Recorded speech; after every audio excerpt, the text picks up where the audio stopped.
Allez, bonjour à tous, c'est Guillaume. On se retrouve aujourd'hui pour la première partie de ce tuto de carrosserie. Donc avant de se lancer dans la peinture, on va commencer par étudier le manuel d'instruction. Et donc on va s'apercevoir qu'il y a beaucoup de pièces sur cette carrosserie. Donc il va falloir bien identifier donc l'aileron, les ailes. On a des pièces également à l'intérieur. Donc il va falloir regarder à tout ça. Également deux petites pièces là qui viennent se loger dans l'habitacle.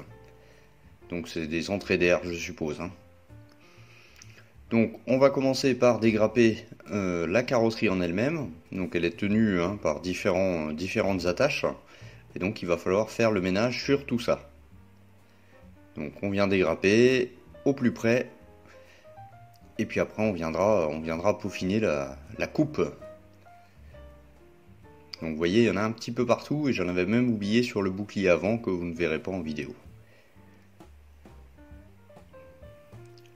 Voilà, donc je viens ébavurer d'une manière, on va dire, un petit peu plus fine avec ma pince coupante là.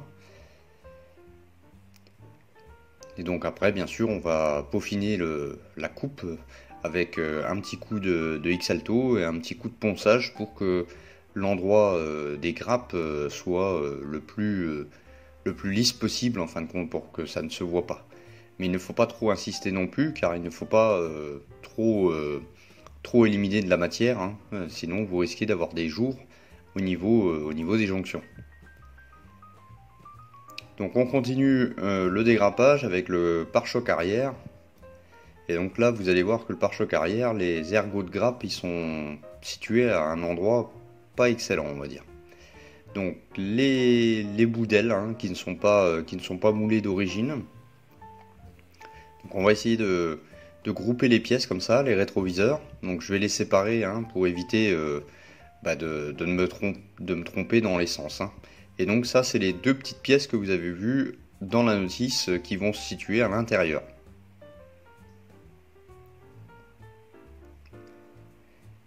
Donc cette pièce-là, par contre, c'est comme des petites ailettes qui vont venir sur le capot, l'aileron, qui est quand même assez imposant sur cette Porsche, et puis les petites poignées de porte. Alors tout de suite, on va les ranger dans une boîte pour pas que ça soit perdu, parce que c'est vraiment petit. Les supports d'aileron, et croyez-moi, après avoir vu tout ça, il ne reste plus grand chose sur les grappes. Donc les supports d'aileron, vous avez deux pastilles d'éjection qui sont situées à l'intérieur. Donc j'ai poncé un côté, mais on viendra rectifier quand même l'autre côté. Donc le pare-choc à l'arrière, vous voyez que le support de grappe est vraiment posé sur l'extérieur. Et en plus, sur le côté, on a une ligne de moulage. Donc cette ligne de moulage n'est pas très importante, mais par contre le support de grappe est quand même difficile à enlever. Alors un côté où c'est que j'ai travaillé, vous l'avez vu, donc faut y aller doucement pour pas enlever la surépaisseur. On passe tout de suite aux lignes de moulage qui sont quand même assez nombreuses sur cette carrosserie. Donc je les surligne à l'aide d'un marqueur. Ça permet qu'en ponçant on arrive à voir où on a poncé et où on a oublié de poncer. Donc surtout sur une carrosserie blanche, c'est pas évident. Donc je passe quand même le doigt pour m'assurer, parce que ça se ressent direct avec le doigt, qu'il y a une surépaisseur. Donc il y en a bien sûr de chaque côté, il y en a une également sur le devant que je n'ai pas montré en vidéo. On a également une toute petite là sur le montant de fenêtre. Donc il faut faire attention parce que là c'est des endroits quand même qui sont assez difficiles à poncer. Donc on vient tourner la carrosserie un peu dans tous les sens et on regarde également dans les ouvertures. C'est souvent là où c'est qu'il y a quelques défauts. Donc les petites pièces ont également le droit au petit marquage. Et donc la petite surprise des pastilles d'éjection qui sont en dessous de l'aileron. Alors si vous représentez la voiture fermée, c'est pas gênant. Par contre si vous voulez ouvrir le capot comme moi, forcément ça va se voir. Donc on passe au ponçage avec un grain tout d'abord de 320. Donc j'utilise de la mousse abrasive, comme c'est des surfaces quand même qui sont assez rondes. Il ne faut pas faire de méplats sur ces parties. Donc on y va tranquillement et on vient regarder au fur et à mesure si le trait noir a disparu ou pas. Donc on vient passer partout. Vous voyez, encore une que j'avais oubliée. Donc c'est le prolongement entre guillemets de la ligne. Donc j'ai fait une petite mise à blanc, les jonctions sont ici, hein. Donc là c'est pas gênant, c'est la séparation du coffre et de l'habitacle. Mais comme je vous l'ai dit, hein, si vous souhaitez la faire fermer, à ce moment-là vous aurez quand même un petit peu de boulot pour l'ajustement.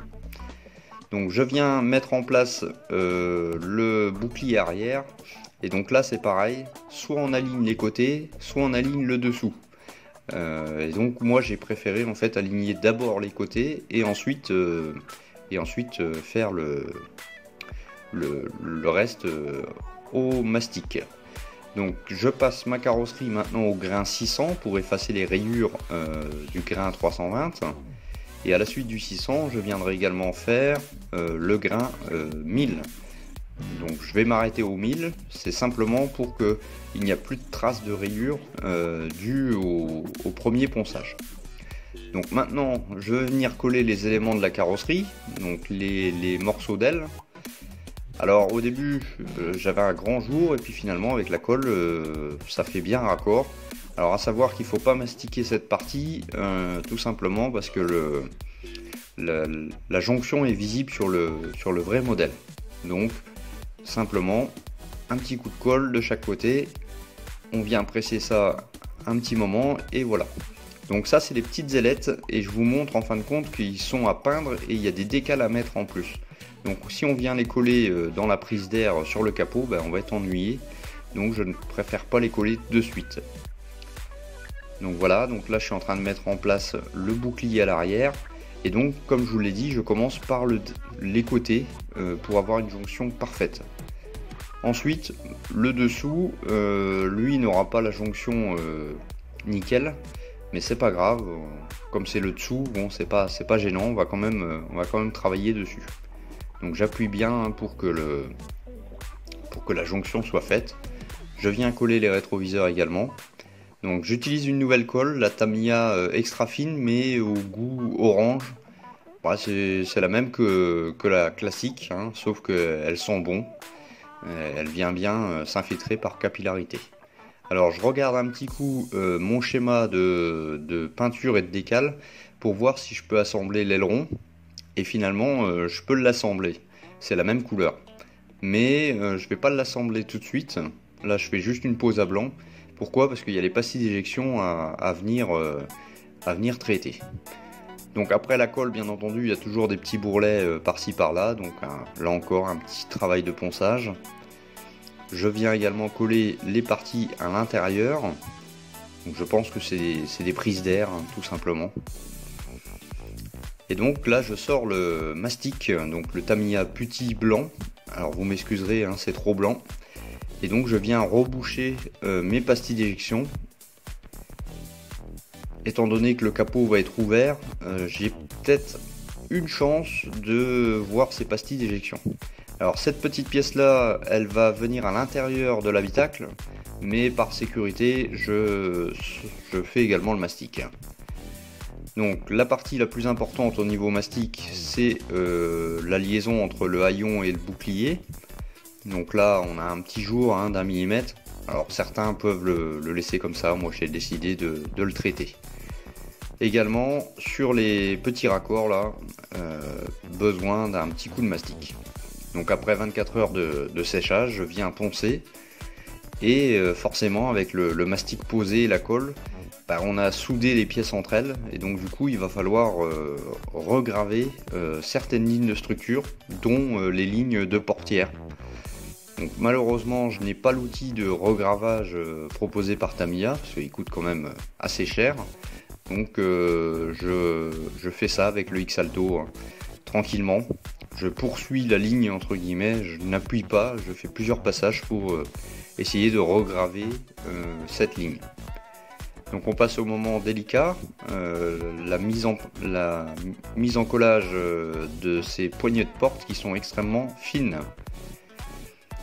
Et maintenant, maintenant qu'on a poncé, qu'on a mastiqué, on va venir nettoyer la carrosserie, c'est important avant d'attaquer tout le travail de peinture.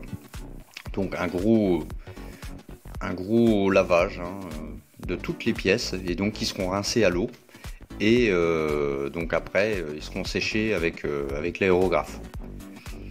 Donc voilà, nettoyage terminé. On jette un œil sur le travail de mastic. Donc là, la liaison est plutôt pas mal. Le bouclier est parfaitement aligné sur les côtés. Là, on vérifie avec le doigt si on n'a pas une surépaisseur ou une sous-épaisseur entre les deux pièces. Dans quel cas, on pourra venir poncer. Donc le travail de préparation est très important. J'ai passé une journée, mais voilà, c'est vraiment une étape importante pour s'assurer du bon suivi de la mise en peinture. Donc les supports d'aileron également avec le mastic qui a été fait. Alors il y a certains qui se voyaient encore après primeur, mais bon, ça va encore. Je vous montrerai ça dans la prochaine étape.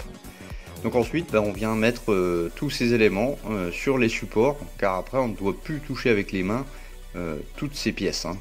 Donc on utilise des produits du bord, là, des vieux flacons de X20 avec un petit peu de pâte à fixe.